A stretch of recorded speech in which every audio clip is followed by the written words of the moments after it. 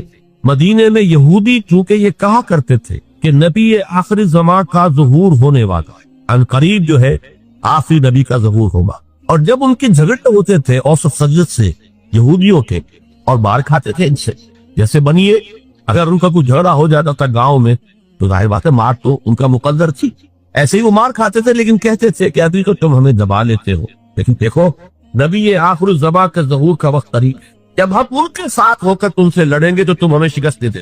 یہ کانوں میں ان کے باتیں پڑی ہوئی، لہذا جب حضور نے اپنی دعوت پیش کی، انہوں نے کلنکیوں سے ایک دوسرے کو دکھا، معلوم ہوتا ہے یہ وہی نبی ہے جن کا ذکر یہود کا۔ تو اس سے پہلے کہ یہودی ان پر ایمان لیا، کوئی مان لیا، کچھ 6 آدمی ایمان لیا۔ اگلے سال انہوں نے چھوٹی بہت جو بھی دعوت دی ہوگی اس کے نتیجے پارا آ گئے۔ اب انہوں نے کہا کہ ہمیں کوئی مبلغ دیجئے، کوئی معلم دیجئے، مقری دیجئے جو قرآن ہمیں پڑھائے۔ آپ سے تو ہماری ملاقات اب 1 سال بعد ہوگی، یہ کہ عرب میں سفر کرنا تو آسان کام تھا، ہر وقت خطرہ قتل و غارت کا، قافلے لٹ رہے پٹ رہے، تو وہ تو جو اشہر حرم ہوتے تھے حج کے مہینے، ان میں امن و امان ہوتا تھا، کوئی کسی کو تنگ نہیں کرتا تھا، کوئی قتل و غارت کری نہیں۔ تو اگلے سال ملاقات ہوگی، تو آپ ہمیں دیجئے کوئی مقری پڑھانے والا، قرآن نام قرآن فال بنا میں من دیوانہ زدن حضرت مصعب بن عمیر کو حضور نے معین کیا، وہ سب جاؤ۔ وہ چلے گئے، کچھ عرصے کے بعد ایک اور کو گئی تھی، حضرت عبداللہ ابن ام مکتوم نابینا صاحب۔ ان دو نے وہاں جا کر 1 سال میں جو دعوت اور تبلیغ کا کام، قرآن پڑھایا لوگوں۔ حضرت مصعب کا نام ہی پڑ گیا البکری، وہ آیا استاذ پڑھانے والا۔ اس کے نتیجے میں اگلے سال 75 افراد آ گئے اور بیعت عقبہ ثانیہ ہو گئی، جس کے نتیجے میں ہجرت کا راستہ کھل گیا یثرب کی طرف۔ اوس و خزرج کے بڑے بڑے لوگ موجود تھے، ان دونوں اس 75 افراد کے تھے۔ تو معلوم ہوا کہ دونوں قبائل نے گویا کہ بعثت مجموعی اسلام کی طرف پیش قدمی کر لی، لہذا اللہ تعالیٰ کی وہ مشیت اس طور سے پوری ہوئی کہ پھر ہجرت ہوئی مدینے کی، اور یہ کہ پہلے حضور نے بقیہ صحابہ کو اجازت دے دی، خود منتصر رہے جب تک کہ ایکسپریس پرمیشن نہ آ جائے عطا کی طرف سے۔ اس کے ضمن میں بھی ایک واقعہ ضرور سنا دینا چاہتا ہوں۔ حضرت ابوبکر حضور کے ساتھ سفر کے لیے بالکل تیار، پوچھ رہے حضور اجازت آ گئی؟ کہیں ابھی نہیں آئی۔ اگلے روز پر آئی اجازت نہیں۔ حضرت عائشہ فرماتی ہے ایک دن عجیب ہم نے دیکھا، دوپہر کے وقت اپنے چہرے اور سر کے اوپر کپڑا آپ نے اوڑھا ہوا ہے پوری طریقے سے، بہت غیر معمولی بات۔ دوپہر میں عرب میں کسی کے ہاں جانا اور وزٹ کرنا جو ہے یہ نہ آج جو ہے کوئی پسندیدہ بات ہے، نہ پہلے کبھی تھی، یہ قیلولے کا وقت ہے۔ حضرت عائشہ کہتی ہم حیران ہوئے کہ حضور چلے آ رہے۔ اب آ کر آپ نے پہلی بات یہ فرمائی کہ ابوبکر اجازت آ گئی۔ حضرت ابوبکر بہت خوش، انہوں نے اپنے طور پر 2 اونٹنیاں تیار کی ہوئی تھی، کھلا پلا کے خوب فربا بوٹا کیا ہوا تھا تاکہ تیز دوڑے اور سفر ہجرت میں وہ اونٹنیاں کام آئیں، ایک اپنے لیے ایک حضور کے لیے سنبھال ہے۔ تو انہوں نے خوشی کے انداز میں کہ اب شاباش ملے گی کہ تم نے واقعتاً تیاری کی، اہتمام کیا۔ تو عرض کیا کہ حضور میں نے یہ 2 اونٹنیاں تیار کر رکھی، ذرا سا توقع فرمایا، ٹھیک ہے ایک میں استعمال کروں گا، لیکن میں اس کی پہلی بات تو یہ ہے کہ مشرق وسطیٰ کے مسئلے میں اس کے پس منظر کو سمجھ لینا چاہیے۔ ہمارے بہت سے احباب جو ہے وہ فوری طور پر وقتی صورتوں کو، جیسے کہ حالات و واقعات ہوتے ہیں، صرف انہی کے اعتبار سے رائے صلاح قائم کرتے ہیں، چیزوں کا پس منظر جو ہے نگاہوں کے سامنے رہنا چاہیے۔ اس صدی کا ایک مختصر سا نقشہ ذہن میں رکھیے، یہ 20ویں صدی کے آغاز کے وقت، جسے ہم پورا کہتے ہیں مڈل ایسٹ، بلکہ صرف مڈل ایسٹ نہیں، پورا شمالی افریقہ سلطنت عثمانیہ کا حصہ تھا، خلافت عثمانیہ، لیبیا، الجزائر، مصر، پورا حجاز، یمن، پورا عراق، شام، اور یہ شام ہی کے حصے ہیں در حقیقت، اردن اور لبنان، یہ سب یہ شام عرب، عراق عرب، یہ پورا علاقہ خلافت عثمانیہ یہ اس کا حصہ تھا۔ پہلی جنگ عظیم میں انگریزوں نے عربوں کو بغاوت پر آمادہ کیا، غداری پر آمادہ کیا، انہوں نے خلافت عثمانیہ کے خلاف بغاوت، بیج بوئے ان کے دلوں کے اندر نفرت، ابھارا انہیں کہ تم ترکوں کے غلام کیوں ہو،